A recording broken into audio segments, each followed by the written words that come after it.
Back to the job that we're here to do. 51385 Pablo, Great phone number. Super Bowl, non-mailbag, mailbag. Call. What's next? Yo, Pablo. First time, long time. So my favorite social media account is Arbor Maker Sports. It's so good. But the guy claims that he does it with no AI. That makes no sense. That can't be true, right? So I love this question because this guy is somebody who has been fascinating me every NFL Sunday, especially. And so when the Super Bowl happens, Cortez, and 100 bazillion Americans are watching this, those who are on social media are going to see inevitably this guy, Arpa Make It Sports, this account with hundreds of thousands of followers, instantly locate a painting, a work of art from history as far back as like the Renaissance and match it to something that just happened virally in the game that we're all watching. Apparently, this guy has a big following. I found out Yes. about him because he did this to The Jason Kelsey, I haven't seen that one. he jumps out of the Buffalo Bills like skybox and he's compared to immediately like the perfect work of art. Huh. I saw the one he did to Dan Levitard, which I thought was pretty good. Oh. With Dan's hair and it's going everywhere. And I thought, Oh, yeah. I was like, okay, Like the I sad get it. European clown. And how he does it, I wanted to investigate this and find out for myself how he actually pulls this off so quickly. Like, is he cheating? Is he on some sort of art PEDs? Right. Is it machines? And so we invited him, the man behind the account, to sit where you're sitting right now.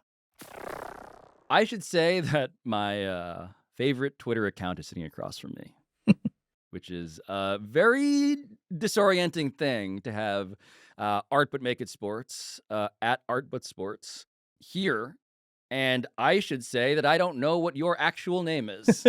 So who are you, really? It's just beep boop bop as a robot. My name's LJ. I guess LJ Raider is my full name, but I tend to not say my actual name on the account. The account is me. There's nobody else. It's just a dude who is wearing a sad Knicks sweater. Yeah, although this year maybe we have a chance. This is just kind of getting open. sadder. It's getting sadder. But LJ, okay, so it's just you is one thing that I've already found out. That's news to me. The second thing that I'm here to verify is that you don't use artificial intelligence. Correct. So no AI to do the matches. If I go to a museum and take pictures there, I have them all on my phone. I don't take a picture of the nameplate because I don't have enough space on my phone and that takes twice as much time. So if I do end up using a photo that I've taken at a museum, I'll use Google Lens on that photo to pull up the title, the artist, and the year that I use in the caption. So I don't have those memorized at all, which would be absolutely insane. So I use AI for that portion, but it's not to do the actual mashups. It's just to save myself from taking a picture of that nameplate. So a correction immediately is that this is all absolutely insane. The idea that you see a photograph of anything in sports in life and you find a disturbingly close match to a piece of art from any period in art history, which is human history.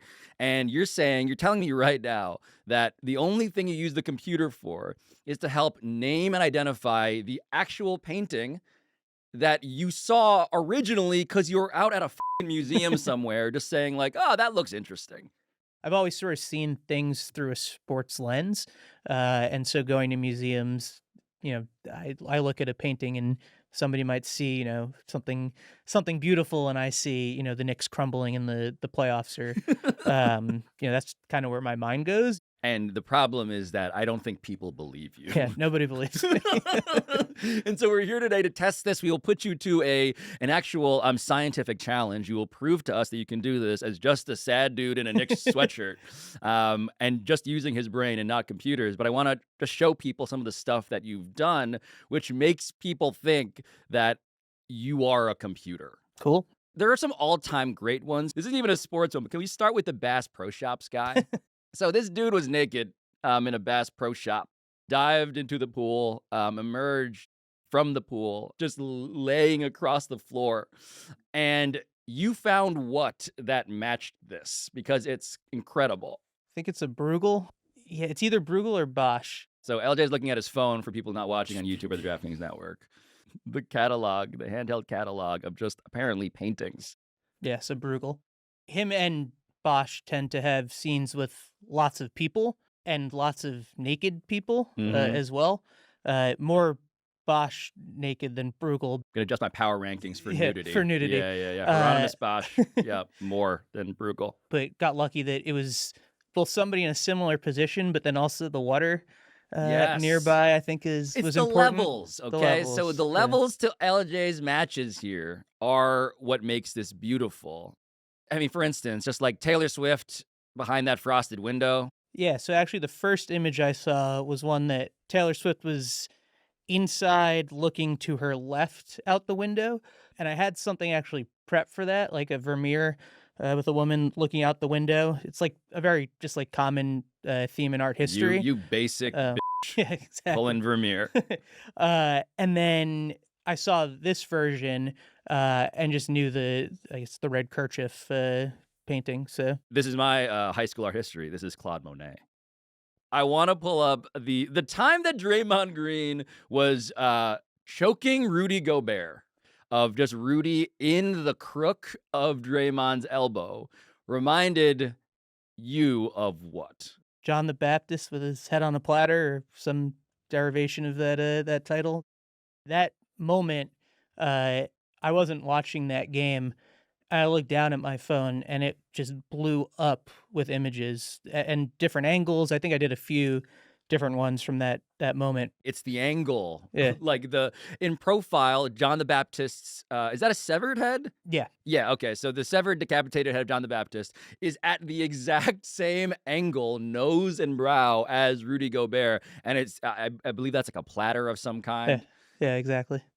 So Caitlin Clark is somebody who is arguably the biggest name in college sports right now. Iowa sharpshooter, person who likes to celebrate. And so this is her celebrating, holding her hand to her left ear, as if to say, like, I can't hear you. You found someone who is doing literally that from where? There is a painting in the Met depicting Echo, and that painting has hands on both ears. And so when she first pulled this out in a game, I was like, do I want to use that one? And it didn't quite feel right because it was, I don't know, it just wanted to get the one hand. So I started looking through, art history theme of Echo and depictions, and ended up finding this one and worked out pretty well. I think I flipped it. I think the original one has the hand on the other ear, but flipped it to match. So I want to test this self-described ability now. Cool. So what we've done is we've collected photographs that you have not seen before the moment that we present them to you. These are things that I enjoy, some of my favorites, and we want to watch your process, LJ. I think I mentioned this before, but this is terrifying. I've never actually done this other than being in like the comfort of my couch or just kind of on my phone. I can imagine. But let's start with the classic, right? Let's try Bobby Orr on for LJ. God, so this is Bobby Orr, fully horizontal, of course, famous photo, arms extended. So, I mean, iconic. This would be like Saint Francis receiving the stigmata. Yeah, I mean, that's pretty good. So I want to give you something a bit distinctive to play off of. Cool. And so this is me dressed as an orca. Oh God. This is me hosting the Dan Le Batard show with Stu Gatz. I am dressed as an orca. My fins are to my face, and I am afraid.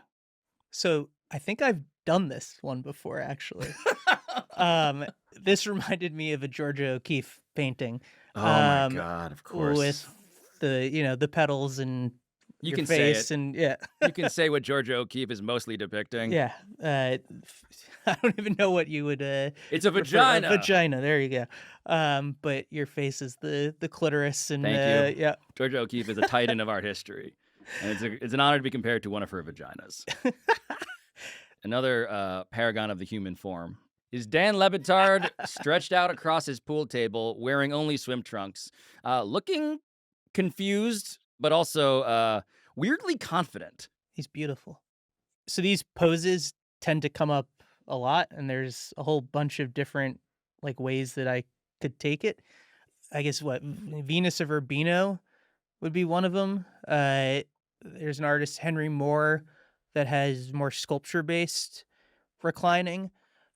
No offense to Dan, but maybe, like, if Botero has a reclining, figure that would work well, Wow. but Wow. So just for people who weren't clocking what LJ just apologized for here, you're saying less sculpture, more flesh.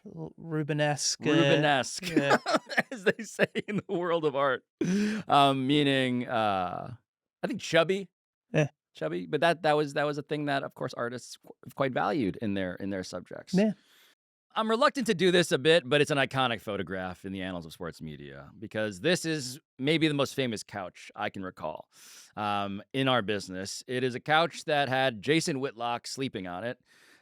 His legs are white sneakers and all, and blue jeans, out in front, and he is hitting a REM cycle, LJ. Like, that is a deep ass sleep. Look at the it's recessed. That's right. He's part of the couch now. It is a man in the place that he feels safest, it feels like.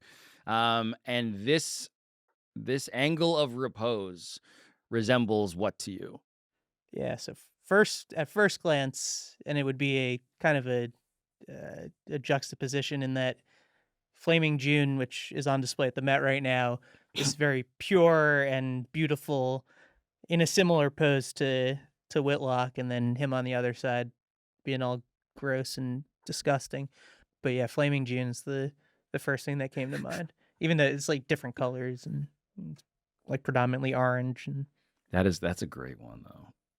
The coup de grace, though, for me, when I've always wanted to have you make art out of sports with, is the famous image that changed college football's destiny, because this is Urban Meyer at his own fucking bar. Not leaving room for the Holy Ghost, LJ. This is him kind of half sitting but grinding on an unknown blonde-haired young woman. And this was, of course, posted. He gets ousted for this and more at Ohio State, and nothing is ever the same. And so in this grinding, this infamous grinding, there is what? there is Urban with his hand in a place where it shouldn't be. There is also the hand, I should point out. There's also a hand definitively and very clearly doing something it shouldn't. But what does this remind you I of? was like, what? I then realized you were asking me what piece of art. So there's a photo that I took at the National Gallery. It's called The Good Samaritan. That's hysterical. That by is perfect. Jacopo Bassano.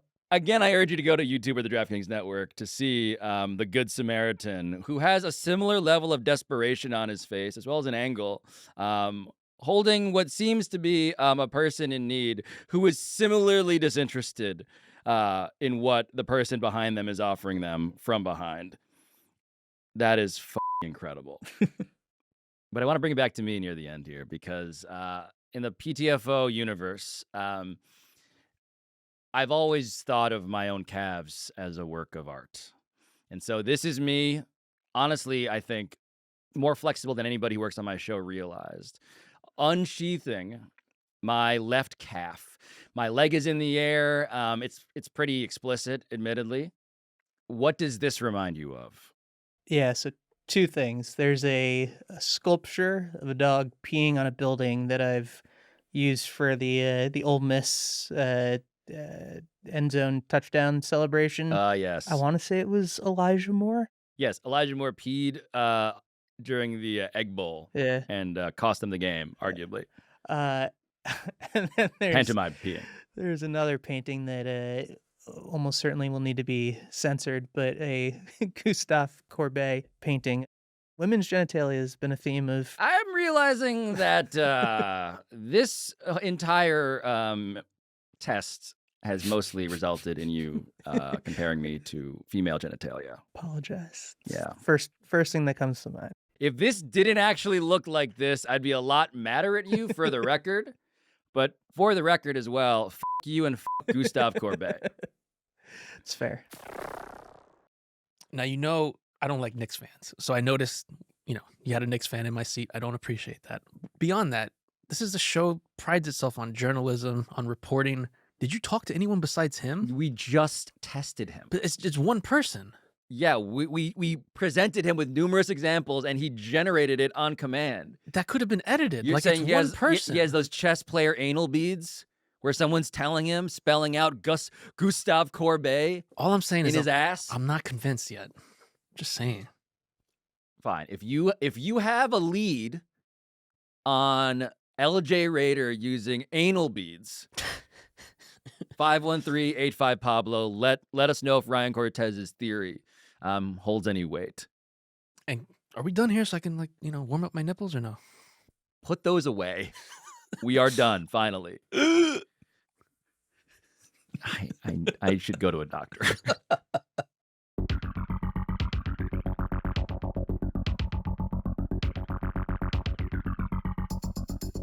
But seriously, do call 513-85 Pablo if you have any actual journalistic inquiries. We will solve them for you.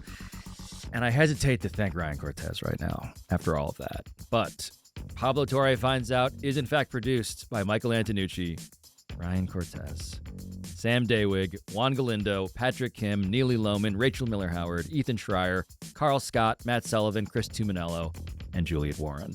Studio engineering by RG Systems, post-production by NGW Post, our theme song by John Bravo. And we will return on Tuesday with one of my favorite episodes we've ever done, one of my favorite conversations with two of my favorite people, actually, as if that's not enough of a tease for you. So yeah, we'll see you then.